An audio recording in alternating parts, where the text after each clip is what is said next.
Ya, kata pepatah hemat pangkal kaya, tapi ini tak berlaku di situasi saat ini. Karena saat ini hemat menjadi satu-satunya cara untuk bisa bertahan melalui krisis yang diakibatkan oleh COVID-19. Artinya segala jenis pengeluaran yang nggak penting harus dipangkas, termasuk pengeluaran negara untuk belanja lembaga negara yang kurang produktif atau lembaga yang tak nampak kerjanya juga harus dipangkas. Kita ulas di pagi hari ini, lembaga negara kurang produktif tereliminasi. Jadi tentunya Presiden Joko Widodo mewacanakan untuk membubarkan lembaga negara di depan menteri-menterinya kala rapat kabinet 18 Juni lalu. Saat itu Presiden kecewa dengan kinerja para menteri yang dinilai tak punya progres kemajuan tentunya yang signifikan untuk menangani COVID-19.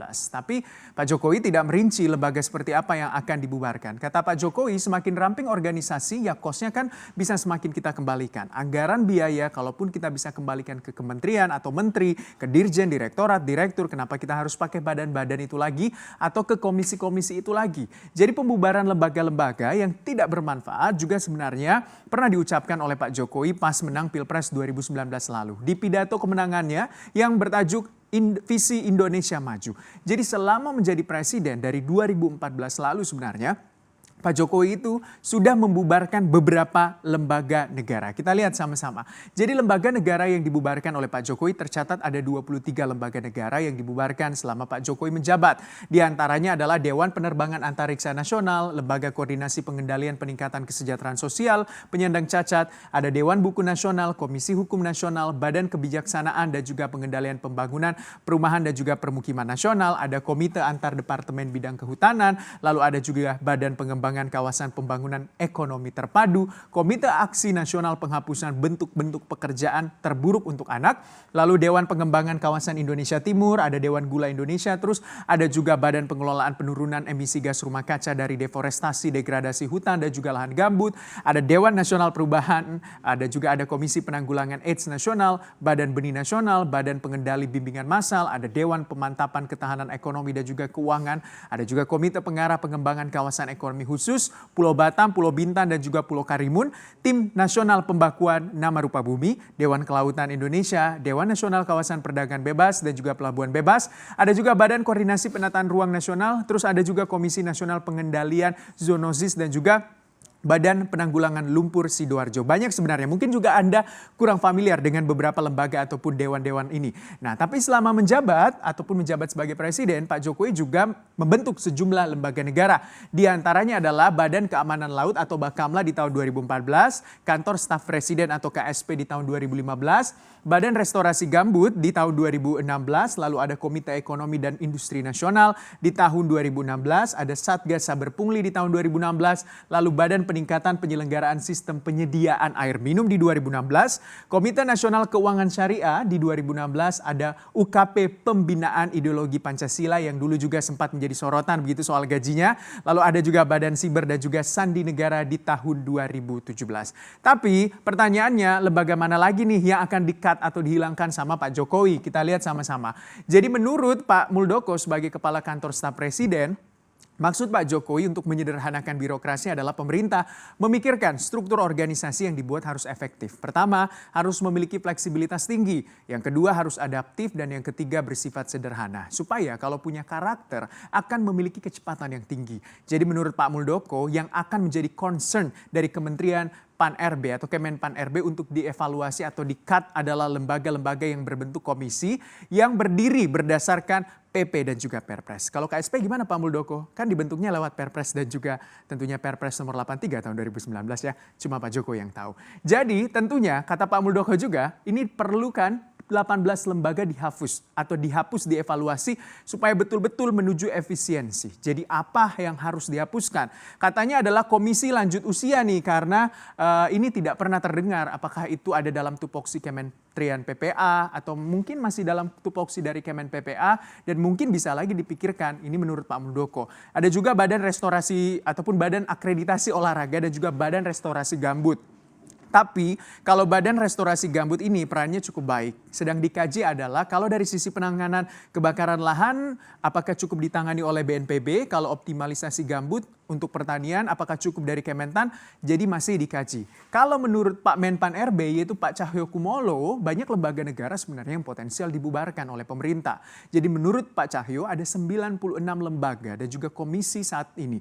Dan pemerintah sedang menganalisis lembaga dan juga komisi mana yang berpotensi untuk dibubarkan. Sama dengan sejawatnya, Pak Cahyo juga bilang kalau yang berpotensi itu pembentukannya di bawah Perpres ataupun PP. Karena kalau di bawah undang-undang harus merevisi undang-undang, jadi agak repot. Jadi siap-siap nih yang di bawah Perpres atau PP akan di-cut atau dihilangkan.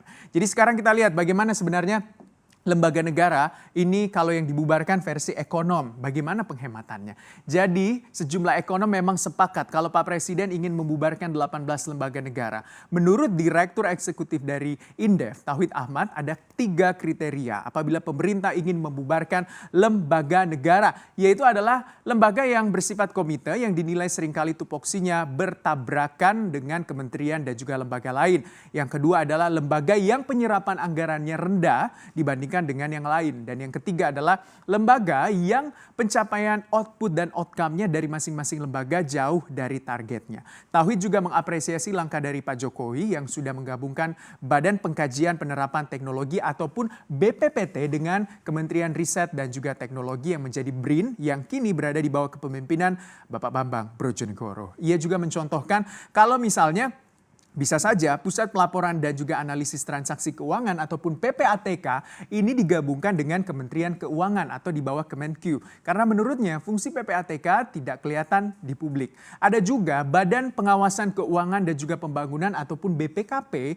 dan Badan Pemeriksa Keuangan ataupun BPK yang secara tugas dan juga fungsinya memang berbeda. Tapi karena BPKP merupakan lembaga dan yang mengawasi dan juga memberikan pendampingan dan yang bersinggungan langsung dengan masing-masing Inspektorat Jenderal di masing-masing kementerian dan juga lembaga, sementara BPK ini adalah yang bekerja di luar kementerian lembaga dengan memeriksa laporan setelah kementerian dan juga lembaga memberikannya kepada BPK, peluang di merger ini bisa saja karena fungsinya agak mirip-mirip gitu kata Pak Tauhid Ahmad. Ada juga Badan Pengusahaan atau BP Batam dan juga Badan Pengusahaan Kawasan Perdagangan Bebas dan juga Pelabuhan Bebas BPKS Sabang karena semestinya kedua hal ini bisa dikerjakan oleh tentunya pemerintah daerah masing-masing di setiap daerah. Nah, selama ini tentu dengan postur lembaga seperti ini, bagaimana alokasi anggaran yang dikeluarkan oleh pemerintah atau belanja kementerian dan juga lembaganya. Kita lihat, alokasi tentunya anggaran belanja negara untuk belanja kementerian dan juga lembaga ini dalam bentuk rupiah triliun di tahun 2018 itu senilai 847,4 triliun rupiah. Ini sesuai kalau kita lihat tentunya di 2019 mengalami kenaikan yaitu 855,4 triliun dan di 2020 itu adalah 836,5 triliun. Agak turun begitu ya karena kita tahu 2020 tahun yang cukup berat dihadapi dalam perekonomian.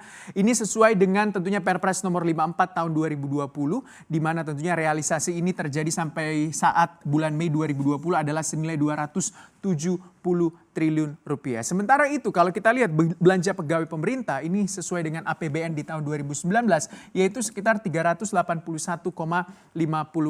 triliun rupiah. Sementara itu untuk RAPBN atau rancangan APBN di tahun 2020 itu belanja pegawai pemerintah adalah sekitar 416,14 triliun rupiah. Ini nanti mungkin akan berubah karena kita tahu kan realisasi biasanya antara RAPBN atau rancangan dan juga realisasi biasanya agak ada sedikit perubahan angka dan juga jumlahnya. Jadi tentunya dengan wacana ini semoga bisa efektif dan juga memberi dampak kepada masyarakat karena selama ini banyak juga sebenarnya lembaga negara yang dirasakan kurang efektif dan maksimal dalam bekerja. Jadi menurut Anda penonton lembaga negara mana yang kira-kira kurang efektif dan harus dibubarkan? Siapa tahu saran Anda bisa didengar dan juga menjadi masukan buat pemerintah.